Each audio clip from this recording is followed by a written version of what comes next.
South Carolina's run, 2010 to 2012, back-to-back national champs. You go 3 straight years. And I want to throw some records out here for you, Colin. I'm sure you already know these. South Carolina holds the NCAA tournament record for consecutive NCAA tournament wins with 22. Consecutive College World Series win was 12. And consecutive home NCAA tournament wins with 30. I want to ask you about that run, just seeing it, because, I mean, again, as a fan, it was crazy to watch, and it's not taking anything away from the guys, obviously, because those teams were very talented, but those teams put themselves in great positions, and they were the team of destiny, it felt like a lot of times. But you think of the talent on those baseball teams. I mean, what Michael Roth did in the College World Series is unparalleled. Jackie Bradley Jr., Christian Walker, Whit Merrifield, Scott Wingo, Evan Marzilli. You keep going down I could just keep Matt Price. You could keep going down the list of guys. What was it like? Because, again, you were in Omaha seeing this in person. I'm sure you called a lot of their postseason games, super regional games, whatever. What was it like seeing that unfold? And then my second part of the question, which I know what your answer is going to be, is there any chance that those records will ever be broken by anybody else that South Carolina set? Yeah, I'll answer the first one first, and I don't see how. And really a lot of it, and that's what I think makes that run all that more impressive, is when those that they beat, and honestly, I don't know who it is off the top of my head, but if I were to venture a guess, I would say probably, SC, when Dado was there, is probably when some of those records go all the way back to. But when you go back to the 70s and the 80s, it wasn't nearly as widespread national believed in sport. It was more dominated by the West Coast. The West Coast in the 70s and the 80s those were the more dominant teams year in and year out. And I think a lot of it started when Skip came to LSU. And when Skip came to LSU and changed the way that LSU looked at the game, and then you got new stadiums to start to pop up. And then you get athletic directors that look at it, and it becomes a little bit of an arms race from a facility standpoint. And then they care. And it was driven by the SEC. And other programs and other conferences don't necessarily like to hear that, but the reality is it was.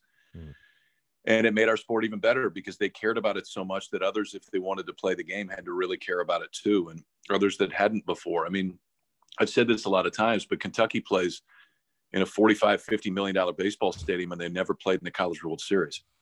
I mean, just think about that. If you go back 15, 20 years, like that statement, people would have been like, what are you talking about? There's no chance that would happen. But it's a reality. And so when you look at what South Carolina did in that time frame, what makes it all the more impressive to me is there were that many programs that cared. There were that many programs that were putting real money into the sport, and yet they were still able to do something that nobody else had done at that time. I think that now you fast forward another 10 years and there's even more programs that are doing that. And really the way that the scholarships are split up is different than it used to be. And so I think that brings a little bit more parity to the sport. Kids are understanding that, if the ultimate goal is the major leagues, it doesn't necessarily need to go through the absolute top line programs. Just look at the major league rosters that we have in the playoffs this year. But yeah, it's when you can have that kind of consistency in a game that is not built on 3 hours. I mean, teams are built, like the best teams are judged over 60 games, 70 games during the course of a college baseball season, because the opportunities for chance over the course of 3 hours are so many in that game. And yet they were still able to put records like that together against a loaded college baseball environment. So I don't see those records going anywhere. For sure. And then you look on the field. I mean, obviously, again, you getting to experience it, broadcasting it, calling it, whatever. I kind of want to ask you first on a funny note. Did you call the UCLA series with Oral Hershiser? Were you in the booth with him, or was that somebody else? Or were you on field one? Maybe? The 2010 at Rosenblatt. I was there. I was on the field. So, I mean, I wasn't in the booth. But, yeah, I did all the games. Well, I wanted to ask you, because a lot of Carolina fans feel this way. Do you know, was Oral Hershiser pulling for UCLA? Because it kind of seemed like that a little bit. It seemed like he was favoring the UCLA guys a little bit in that series. I know he's a West Coast guy, so, I mean, makes sense. Yeah, well, I mean, Oral went to Bowling Green. So, I mean, yeah, he ended up being an LA guy just based on his success with the Dodgers. But so here's what I would consider the ideal game. is you get on the Twitter afterwards and both fan bases don't like you. Right. That's, and if both fan bases don't like you, then you probably were pretty balanced in what you did that day.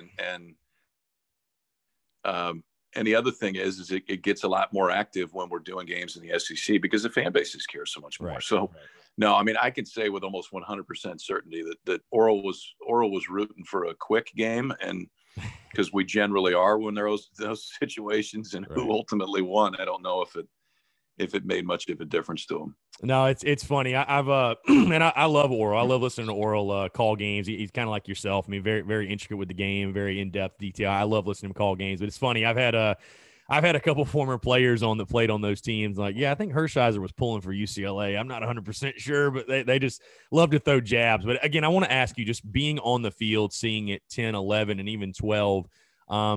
Again, I know it's a lot to unpack, but 30,000-foot view. I mean, again, that first one really, sticks out because that 11 team, and I've talked to guys, that 11 team was really good. I mean, you look at the guys in the major leagues right now, talent all over the place. And I talked to Adrian Morales, who was the third baseman on those two teams. I think put it best. He said, 11 was very businesslike. We expected to win every single game. We knew how good we were. One of those type of deals.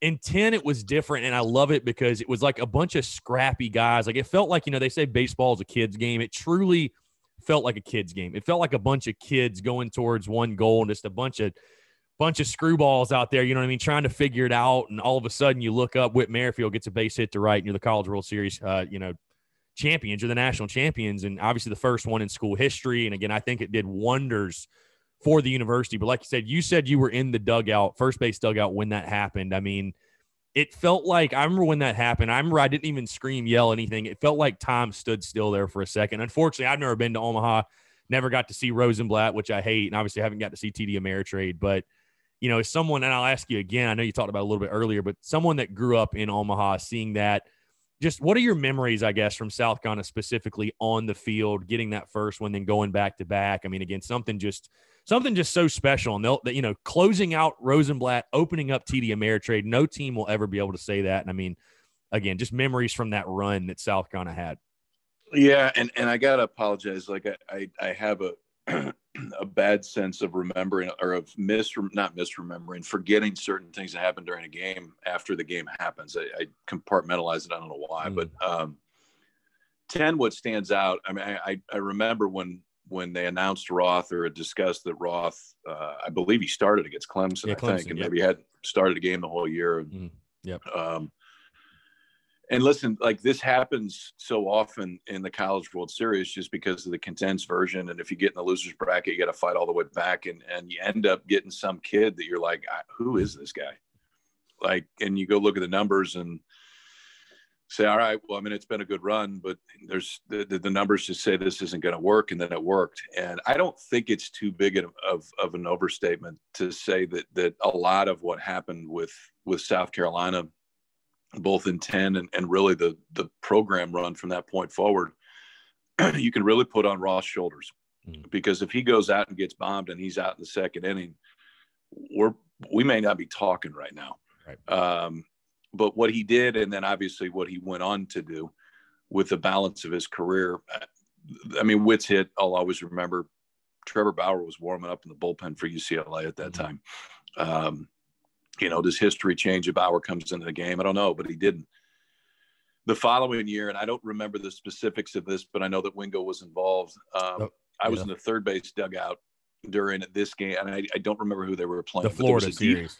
There was a defensive play that Wingo made that ultimately changed the course of that entire game. And I remember that dugout just absolutely going electric. And there's times during the course of those games, I didn't like being on the field just because you didn't have the flexibility to really analyze and break the things down that you wanted to. But the advantage of being on the field was you felt the emotion unlike anywhere else, because you're sitting in a dugout. You're sitting on the end of the dugout. You hear things during the course of the game that you can't possibly hear up top. And there are times when you're down there that you just get that feeling like they're going to win.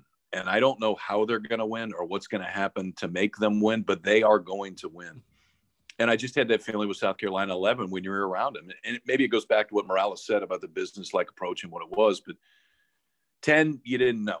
I mean, they really hadn't cemented anything at that point. 11, you're like, they're going to win. Like, I don't know how they're going to do it or necessarily who's going to do it today, but they are going to win. And, I think Ray's a big part of that, just the way that he allowed those guys some flexibility to be themselves and to have some personality come out and to let the leaders lead. And the best coaches do that. They know the time to take their hands off the wheel and say, you know what, I got the right dudes and you guys go do what you do. We've put you in the right spot. I'm going to sit back and watch a little bit right now. And I don't think it's easy for coaches to do, but I think Ray was pretty good at that too. The times that you got the right guys, you got the right personalities, just go out and let them go. And I mean, hell, that's how you win back to back, because you can't solely do it because you're better than everybody else. The game is too random sometimes for that to happen.